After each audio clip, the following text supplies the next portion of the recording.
Good morning, everyone at Moat Hall Primary School, and to your teacher, Mr. Lowry.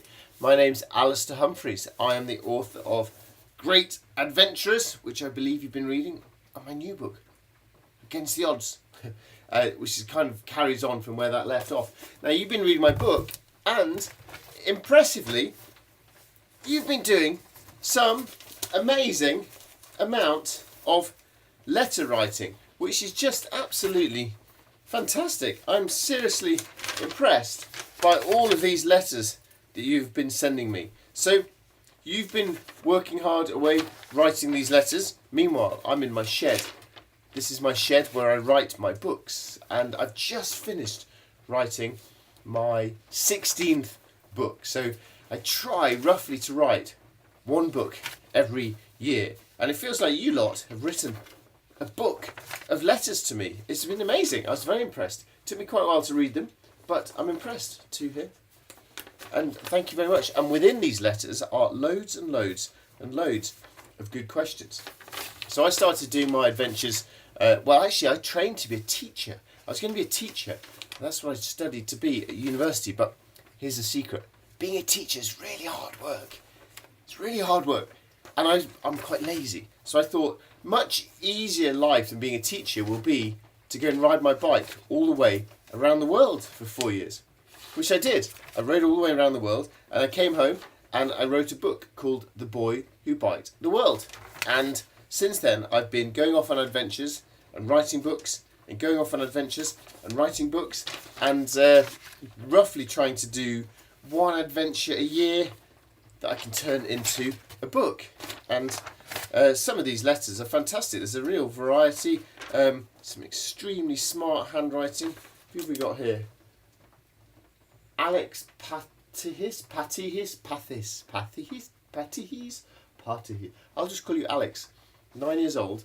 Extremely neat handwriting. Got a very good one from Frankie here. So yeah, anyway, lots and lots of letters. And what I'm going to do is answer your questions. You asked me loads and loads of questions in all of these letters, and I'm going to answer them. I think that I've answered all of your questions. Sorry, not I have answered. I will answer them all. Look, anyway, more and more here. Look at these. Just letters galore. Amazing. And I can try to answer the questions that you have put within these letters. Right, here we go. Look, big stash. So, question 1. Well, first of all, this isn't a question. This is a demand, and I like it. From Mia. I demand that you write a book about Sacagawea. Sacagawea, of course, is the young Native American girl who joined the expedition of Lewis and Clark as they travelled across America. And seeing as you demand that I do that, well, your wish is my command. So look here, I'm doing my homework, discovering Lewis and Clark from the air. Lewis and Clark among the Indians. And the character of Meriwether Lewis. These are the people who were on the expedition with Sacagawea. And you're right, Sacagawea doesn't have her own book. So okay, I'll do it. I'm going to write a book about Lewis, Clark and Sacagawea on their expedition across America. Rowan says, what adventures have you been on? Well, I've cycled around the world. I've rowed across the Atlantic Ocean. I've walked across the empty quarter desert. You might be able to see on the roof of my shed, there's a movie poster. I made a film called Into the Empty Quarter about that. What else have I done? I've sailed across the Atlantic Ocean. I've been up near the North Pole. It's done lots of big adventures. Mia Ray Plummer asks, when did you do your first adventure? Well, I did my first adventure when I was about 9, and I did a challenge in Yorkshire where I grew up called the Yorkshire Three Peaks. Long, really difficult. You had to climb 3 mountains a day. I was really tired. So yeah, you can start your challenges and right now, whatever age you guys are. In fact, you're about that age, I think 9, 10. So yeah, you guys are ready for some big adventures. Sorry, morning coffee. I'm in my shed. This is where I write my books. And in the morning, it's freezing. So I have to wear my woolly hat and have my morning cup of coffee, of course, in quite a dirty cup. Right. Oh, sorry, my phone is beeping at me. Stop beeping. I'm busy. Stop beeping. Stop sending me messages. Right. Who's your favourite explorer? This book here that you've read was all the explorers who inspired me when I started my own adventures. And I think if I had to choose, the two who were my favourite when I was planning my own journeys were Ranulph Fiennes and Benedict Allen. But I also love Dervla Murphy, who did an amazing load of bike journeys. Here's a fantastic question from Kobe. A question which no one's ever asked me before. What was it like to apply to be an astronaut? Now, that's not a question I hear every day. But I can actually answer this because quite a lot of years ago, Britain decided they were going to train some people to be astronauts. And they put out this thing saying, do you want to be an astronaut? You can join. And I thought, I've got no chance of being an astronaut. I can't fly planes. I'm not an expert scientist. I've got no chance. But that is not a very good attitude for being adventurous. If you want to be an adventurer, you have to think, I'm not very good at this yet. You need a growth mindset. And by the way, this is a whole book about adventurers with growth mindsets. So I thought, I'm probably not going to pass to be an astronaut, but I'm going to give it a go. So I applied, and the first round of applications, I got through to round 2. I thought maybe I will go to the moon, and then I failed round 2. So I've not been an astronaut. I'd love to be though. Theo or Theo? Theo, I'm guessing. Would you like to climb Mount Everest? Well, I'd love to, of course. It'd be an incredible adventure. But I'm not an expert climber, and the problem with if you you can climb Mount Everest if you're just really rich. You just pay someone. You pay in a proper climber like Kenton Cool, who's been up Everest 17 times, and they will take you up the mountain. But I don't really want to do that. I want to do the adventures myself, which would mean years of training to get the skills necessary. And it's really expensive, and I'd probably rather spend my time and money doing other sorts of adventures than climbing Everest.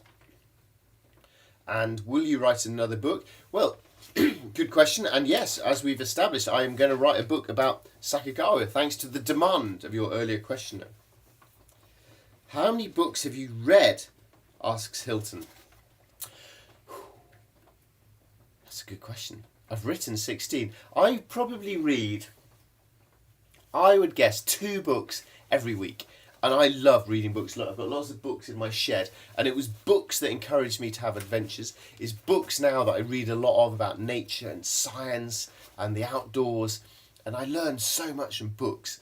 I also enjoy a lot from books. When I can't have adventures because I'm just at home, reading books sort of takes me on adventures in my mind. So reading books is the best thing you can possibly do. I love it. Why? Charlie asks, why did you write books? I wrote books, well, partly because I loved reading books. I grew up loving reading books, and that then made me interested to try to write a book of my own. And then I also started writing books because I wanted to encourage young people to maybe have a growth mindset and chase adventures in their life. And then the third reason I wrote books is I want to get some money. It's a job. Everyone needs to make money and earn a living. So I thought that'd be quite a nice job, and it means I can just sit in my shed, wear my woolly hat. It's getting quite hot now actually in my shed. The heat's kicking in. I can sit around, drink some coffee. I can have a chat with you guys. Maybe read a book a bit later about Lewis and Clark, and then write some of that down. And I get to call that work. So I like it because it's a good job, really. I enjoy it. How old were you when you wrote your first book? I think I was 30 when I wrote my first book. Actually, that's not true. I wrote a book when I was 21 about cycling from Mexico to Panama. But it never got published. I don't think it was very good. But you've got to start somewhere. You've got to learn. Who's your favourite explorer? So I've said Ranulph Fiennes and Benedict Allen for that one. Alexander Patihis. I'm going to call you Alexander. Says, why were you so determined to cycle around the entire world? What a great question. I was determined because I'd been inspired by these adventurers that you guys have been reading about to try and have an adventure myself.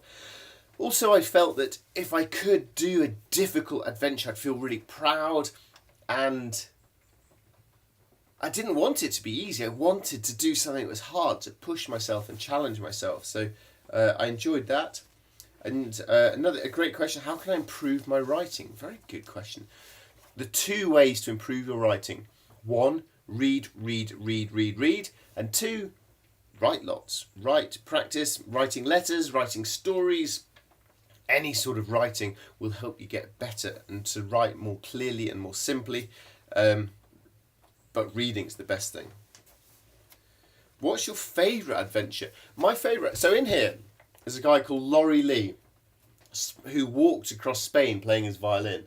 And I went and copied that adventure myself. I walked through Spain. I'm really rubbish at the violin. If you look on YouTube, there's a video called My Midsummer Morning, which was me playing my violin badly in Spain. I think that was probably my favourite adventure. When will you write another book? Well, once I finish answering all your questions, I will get on with writing my next book. I've actually got a book that's nearly finished. Well, it is finished, and it's gone off to the printers. They send it off to some factory, and they print thousands of copies, and now I'm just waiting for that to come back, and then it'll be in the shops. It's called Local, and it's about exploring locally to where I live, and that should be in the shops soon, hopefully. Have you met any of the adventurers? Yeah, I've met, from this book, I've met 1 or 2. Probably my favourite is that Benedict Allen, who I started, when I was at school, I used to read his books and really enjoy them, and they inspired me. He's become a friend of mine now, and occasionally when he's in London, I go to the pub and I have a beer with him, and it's brilliant to be able to talk to him about his adventures. Logan, some great questions from Logan.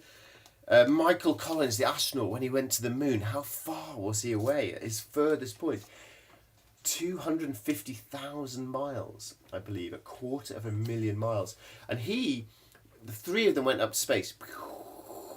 And then Buzz Aldrin, not Buzz Lightyear, Buzz Aldrin and Neil Armstrong, they went down to the moon, down here. So the 2 of them went to the moon, and they was on the moon going, we're on the moon. Meanwhile, Michael Collins was in the little spaceship going around and around the world, around and around the moon. And when he was around the back of the moon, he was the furthest person away from any other human in history, because the Earth was 250,000 miles over there. Buzz Aldrin and Neil Armstrong on the moon, and he's around in his little spaceship going round and round waiting for them to finish. My favourite country. Right now, so the question is, what's my favourite country? Right now, it is raining, and it seems to have been raining every day for ages. And I'm fed up of rain. So right now, my favourite country is sunny California. I wish I was there right now. What's the coldest temperature you've experienced? The coldest I've ever had is -40. When you go home, look in the freezer where you keep the ice cream and the frozen peas. The temperature in there is about -20. I spent 3 months at -40, which is much, much colder than being in a freezer. Arthur asks, who's my illustrator? That's a very good question. So in this, the book illustrator was a man called Kevin Ward. He did the fantastic pictures. And then in my new one, Against the Odds, the illustrator is Paula Mai. And you can see that their styles are a bit different but quite similar. And I think that was a deliberate choice from the publisher.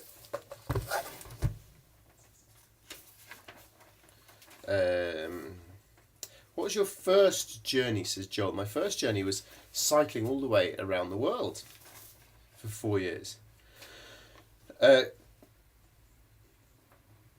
Sorry, I'm struggling to read the name here. Laylab. I think it's Laylab.